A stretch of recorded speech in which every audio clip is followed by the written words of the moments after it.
Hey, everybody. Listen up. It is a fantastic day. It's the first day in a long time where we've had blue sky most of the day, so I'm super thankful for that. I am rushing in here late because we've been doing a whole lot of community service type stuff. Man, my chair is low. And working with some of the different evacuation um, places, I guess, in the county and trying to get help to different people. So, anyway, that's why I'm a little bit late, and I want to welcome you to Ask a Christian Live. This is a place where I pick one question that's come in per week, something that seems to be of interest to everybody, things that I've had a lot of commentary on. And a couple of weeks ago, we had a question come in about masturbation. I thought this was a great follow up because we didn't really address the porn issue. And so when I got this question this week, I thought, aha, maybe we can work into that. So I also want to give a little caveat because if you're watching this and you are not necessarily Christian, it might not be for you because this is definitely going to be from a Christian worldview, although not condemnatory, not freaking out over this issue or anything. But I definitely want to address it from a Christian worldview and get into some of the finer details. So, um, if you don't know already, if you're new, you can send your questions to Ask a Christian, potentially have a larger discussion about it. You can send your questions to me either under the video in YouTube or Facebook, which if you're watching, you know how to get there already. But one of the best ways is through Gmail, and that is askachristianfriend@gmail.com. So any of those ways you can send questions in. I do try to get back to them. It takes a few days because mostly it's just me. Sometimes I have volunteers helping, but I might send you to a resource or something like that. But I'm glad to have them. I'll do what I can, and then occasionally I will pick a question to go live. So, hello, Teresa from Arkansas. Thank you for joining us. This is going to be a fun and juicy discussion. So, let me read to you the question from my friend Lily, not her real name, um, who wrote in and said, I struggled with pornography for several years and haven't viewed porn in a really long time only due to God's grace. In the coming years, I want to get married like every girl does. Questionable, but we'll give that to you.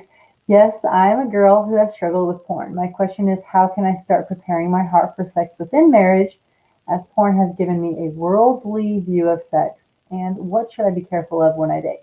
All right, thank you so much, Lily, for writing in because it's a taboo subject. It's a subject that makes a lot of people nervous. And as I said with the topic on masturbation, if Christian folk are asking questions like this and we don't feel comfortable responding and we don't have the open dialogue, then stuff just gets shoved under the rug and it doesn't get addressed and people feel like it's dirty or shameful. Look, this is an issue like many other issues, and we're going to talk a little bit about what porn does to relationships, and then we'll have some helpful tips, I hope. Now, I do want to state for those of you who are watching who are marginally Christian or might not, subscribe to Christianity full on or its views. Look, the stuff that I'm going to be talking about is not a Christian doing this study. So there's some real things we should be thinking about. I don't want to get trapped in that spot where I go full over here on, again, puritanical Christianity. I talked about that before and just say, oh my goodness, this is bad. Shun, shun, shun. We don't need to talk about it. And I sure am not over here on the side that is not guided by biblical wisdom at all. It just says, hey, your body's your body. Do, watch, touch, do whatever you want. I can't be on either of those sides. So you're going to get a centered view, a centered approach today. And if you're a hater, if you're a troll, look, that doesn't mean you're a dissenter. You're always welcome to dissent, but please Just save your trolling for someone else. I'm never in the mood for it, but I'm especially not in the mood for it now. All right. Well, once again, thank you so much, Lily, for your candid question. Sex is endlessly fascinating, isn't it? Those of you who are Christian, can I get an amen? If you've enjoyed that, then you can be excited about it. And we're talking about sexuality, which is the apex of human intimacy. It is supposed to be one of the coolest gifts given to us by God. And because of that, it is also a reflection of the intimacy of God.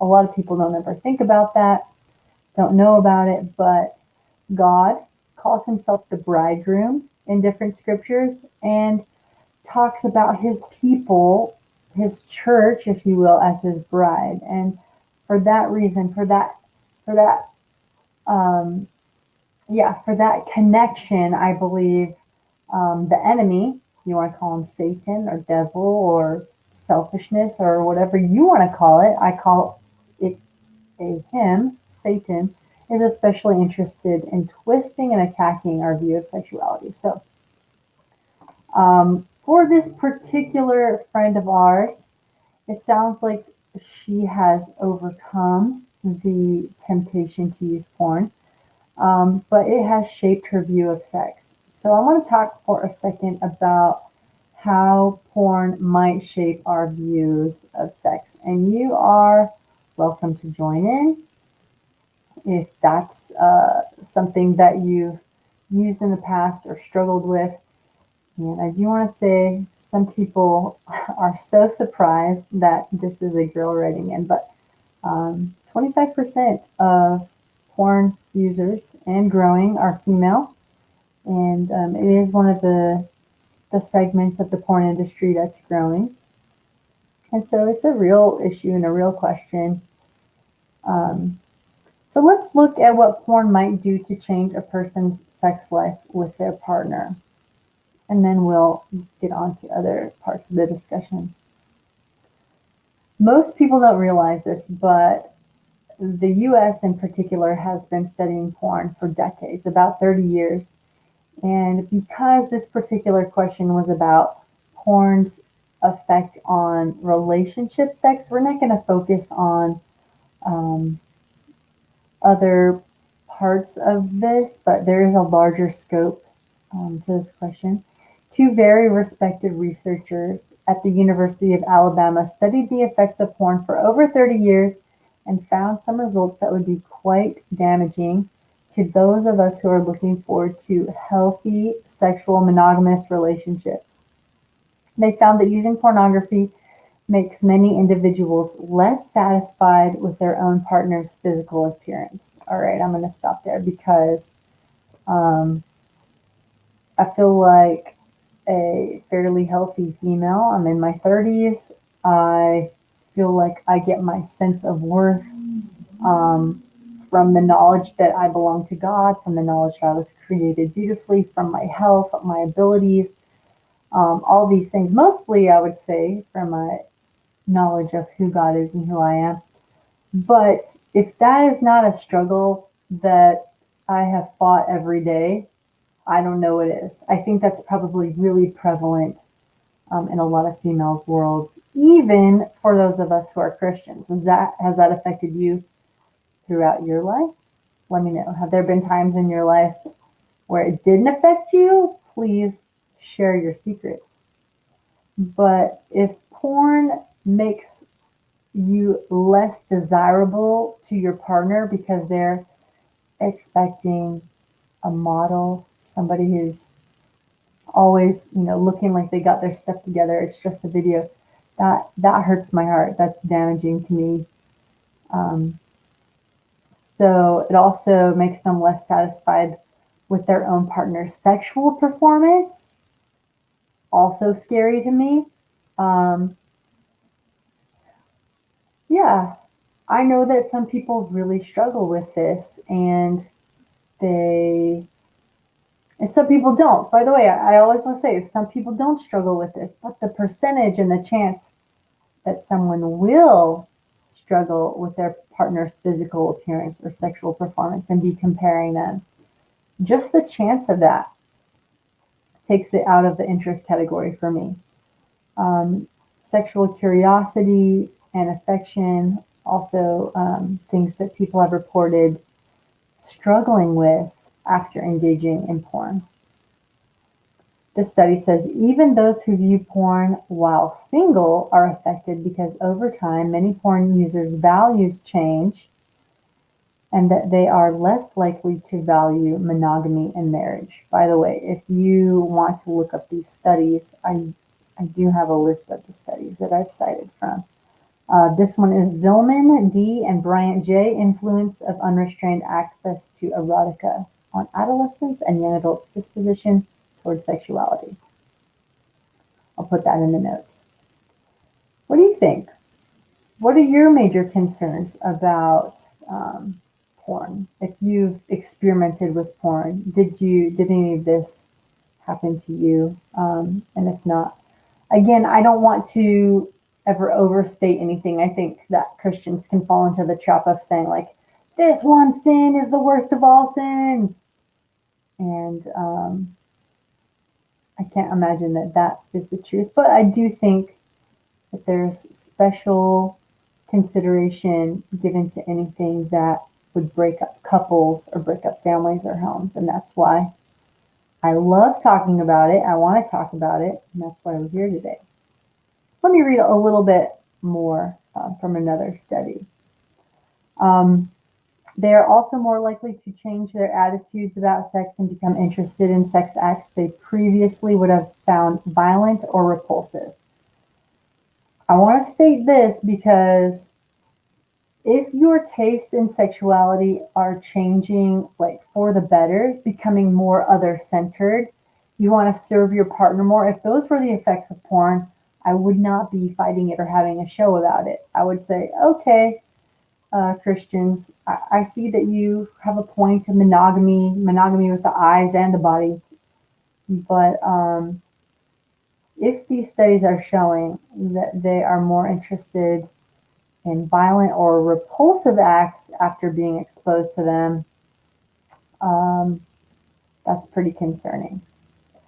Other research projects have similarly summarized studies showing that porn users tend to be significantly less intimate with their partners. This is self-reported, less satisfied with their love lives, self-reported, and more likely to cheat on their partners. None of these things are things that I want for my relationship. None of these things are things that a caring God would want for his children. So, while I just did make a religious statement, these things aren't really related to religion. This is not coming from a church's study. This is coming from university studies. So, anything about this surprising to you? Anything about this that you'd like to challenge? Just interested in hearing your opinions.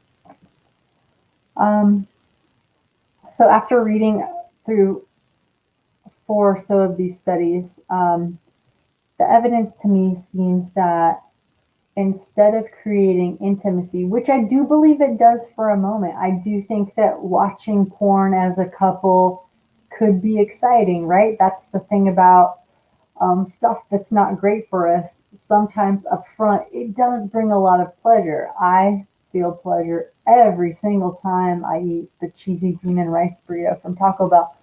But, a year into it, eating them regularly, seeing my weight gain, there's some stuff on the other side. And I think that pornography is like that. Why? Because researchers tell us that it's like any drug. You get a concentrated hit of dopamine and you get excited. Your brain is firing on that high level and it creates pleasure. So yeah, pleasurable for a moment, but there seems to be some not so good results on the back end. Heavy stuff. Your future love life is affected by the choices you and your future partner are making today. It's kind of responsible, isn't it?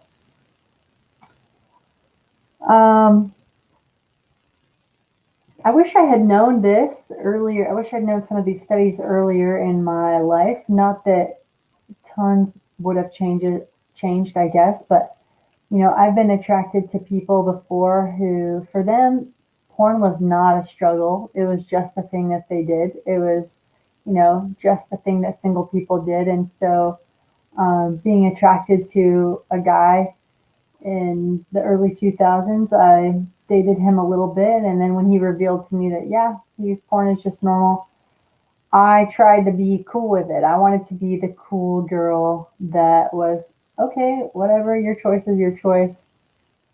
Um, but I wasted time pursuing that relationship when it just clearly wasn't going to be right for me. So, not a huge thing, but if I had known, I might have been able to steer myself out of a situation that took emotional time and investment.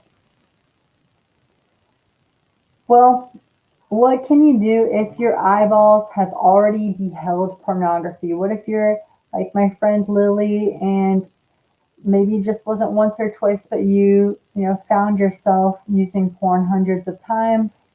What if you've told yourself you don't even want to, but you keep doing it and feel like you are either addicted or at risk for addiction? And what if you have used porn, but you want to repair the damage that you may have done to your love life? All right, let's get practical. Let's have some tips here. And by the way, if you're in the studio audience, as they say, feel free to join in.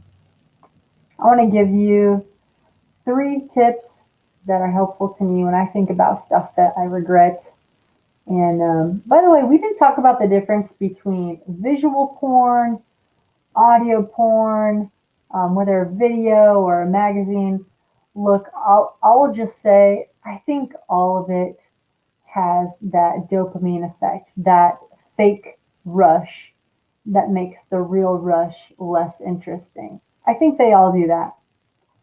However, I do think that there's something about, like, the closer it gets to reality, the closer it gets to images that replay in your mind. I don't know. Audio sounds don't really burden me or replay in my mind, so maybe it's just me. But I think all of them have some effect. But I would say that it does seem like video and picture images have the strongest recall and are probably the most dangerous. So, look, I want to say there's no fear or shame in talking about this stuff.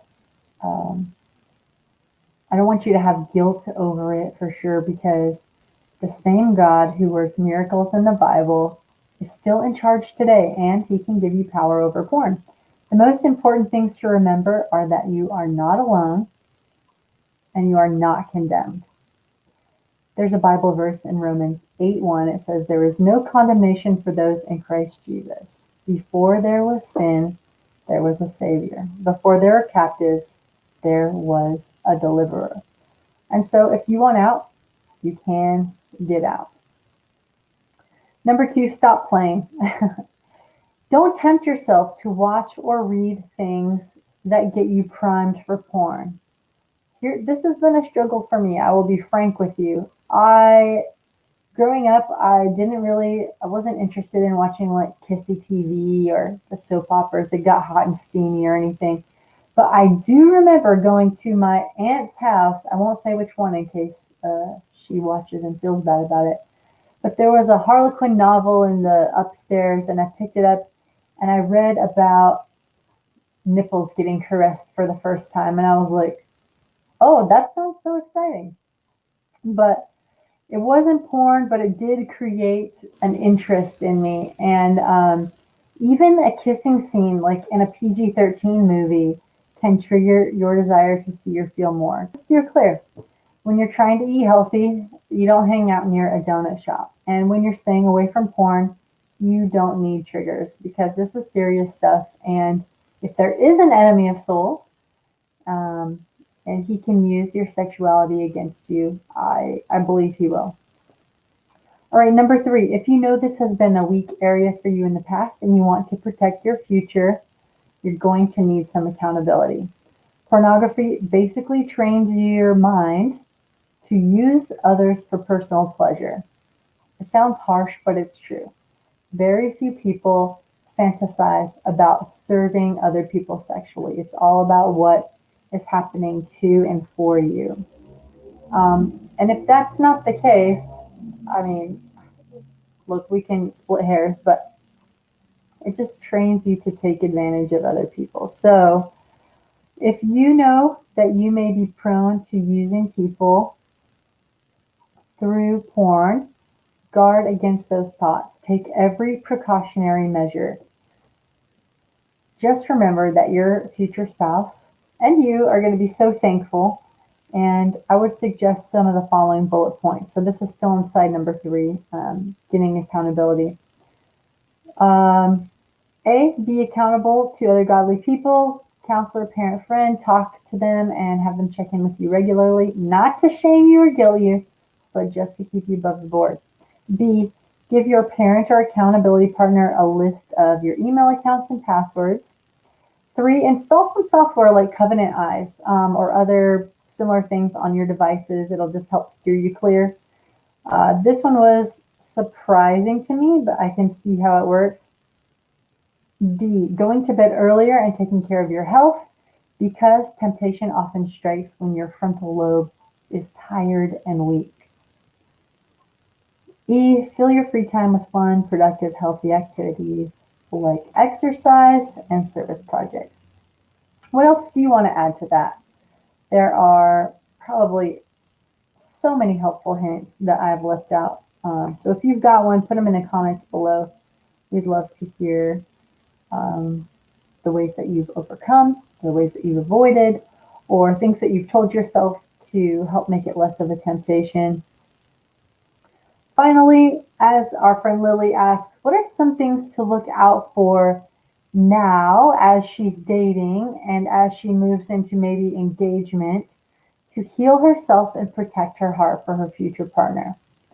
Going back to what we just talked about, be aware this is a weak spot in your armor. Gather friends and supporters to commit to praying for strength and healing.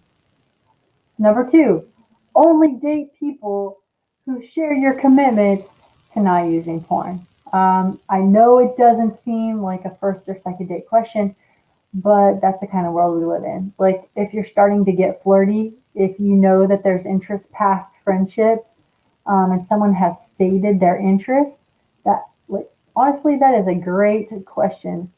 Go ahead and weed out people who are not going to be healthy for you. Don't be afraid. God has somebody in mind for you who wants to be on this path too. And so be selective. Only date people who are committed to purity of body and mind. No use getting invested in someone who is not all about that godly sex life. You want the best. No need to settle. And that doesn't mean that your love interest can't have made mistakes, as we all make mistakes. You wouldn't want to be crossed out of the running because you once had a struggle, and neither would they. But have they actively put measures in place to overcome this? That's the question to ask. Have they actively put some of these measures in place? And you'll want to make sure that the time is right before you start a relationship. Let them show you that they have been working on it. Let them show you that they've been seeing success in overcoming before you consider a romantic relationship. As my friend Andrew Uyama says, there are no small problems, just the seeds of big problems. And so talking about it early and checking in will keep those big problems from plaguing you. If the guy won't work on it, I'm saying the guy because I'm talking to Lily, but if the person will not work on it before dating you, there's little hope that they will address it later on, which is the case for most things. All right, what are your sage comments so far? I want to hear them. I want to see them. Chime in. Finally, work on letting God reteach and recreate healthy views on sexuality. I would say to make this the focus of your study and devotional time for several months. Read good books. We are blessed to live in a time where there are so many resources on this, where it is becoming somewhat normal to talk about. Here are a few to check out. Have you heard of Fight the New Drug? It's not a religious site, but it will give you top-notch research about what the porn industry does physically, psychologically, sometimes how it treats people in the porn industry. It helps you get a realistic look at what's going on and makes you less interested, frankly. Check out the book The Beggar's Daughter, Jessica Harris, an honest look at the struggle through porn addiction that exposes some of the enemy's lies and ends with victory. It's on Amazon, and I believe it will begin to heal your heart. There is something that's been recommended to me called the Dirty Girls Come Clean book. It has testimonies, tools, and resources for understanding and overcoming porn addiction. There are podcasts. And there is a really deep, really beautiful book that I recommend called Exploring Ecclesiastes and the Song of Solomon by George Knight. The Song of Solomon part because of the profound love explained in the story, which is an example of God's love for us. It will help you understand and grasp the purpose of the romantic and sexual relationships.